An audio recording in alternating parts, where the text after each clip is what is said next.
Alright guys, want to make this video here. 2020 Mercedes Benz E350. We're going to be exiting the parking space on the parallel parking space that I just pulled into, and we're going to be exiting right now, or the car is going to be exiting by itself. So you touch the button and it pops up on the screen, exit parking space. You just go back down here and accept the command. See what it says right there? Please engage forward gear. So we just go and touch forward gear. It starts up. Look at that.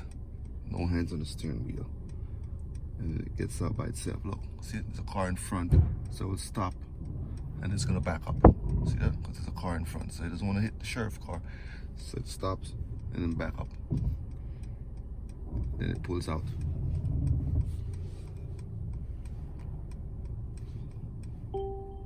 Then it says right there, the steering is now yours.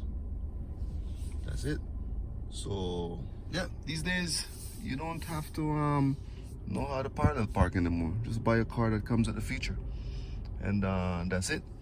It'll bring you in the parking space and it'll take you out, and it also it does all the parking, perpendicular, parallel, and yeah, that's it. This is 2020 Mercedes Benz E350. Thanks.